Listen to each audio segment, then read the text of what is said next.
जिंदगी से सुकून का खात्मा, नींद में तनाव का पैदा हो जाना, बगैर किसी बीमारी के सांस में खराबी पैदा होना, हाथ पाँव का ठंडे हो जाना, सुन पड़ जाना, मुंह का खुश्क होना, दिल की धड़कन का अक्सर तेज रहना, वजन में कमी, वजन में बढ़ाव, इस तरह के डिफरेंट सिम्टम। क्या आपको पता है ये किस बीमारी में होती है? जी हाँ, ये आपको एंजाइटी में होती है। अगर आपको इस तरह की कोई भी सिम्टम आ रही हैं तो मोस्ट लाइकली हो सकता है कि आप एंजाइटी में सफ़र कर रहे हो और आपको लग रहा हो कि खुदा न खास्ता आपको बहुत कोई सीरियस बीमारी हो गई है।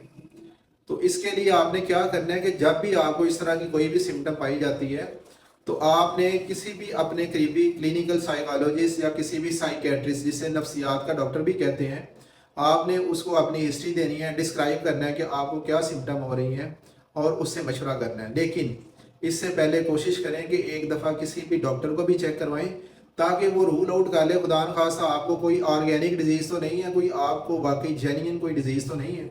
अगर आपको कोई जेन्युइन डिजीज़ नहीं निकलती, डॉक्टर आपका सारे टेस्ट करा लेता है और नॉर्मल आते हैं, तो फिर वो आपको उसे चाहिए कि खुद डील करने के बजाय किसी भी साइकेट्रिस्ट के पास आपको रेफ़र करते हैं।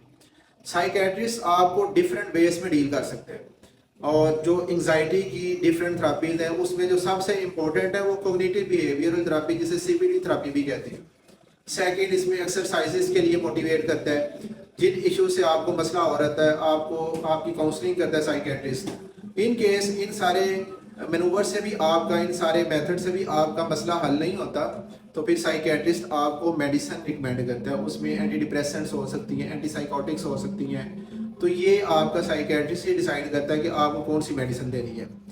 अगर आप उसकी हदायत पर अमल करें तो आप एंजाइटी जैसी एक बहुत सिंपल सी लेकिन कॉम्प्लिकेटेड और अनाइंग डिजीज से आप छुटकारा पा सकते हैं।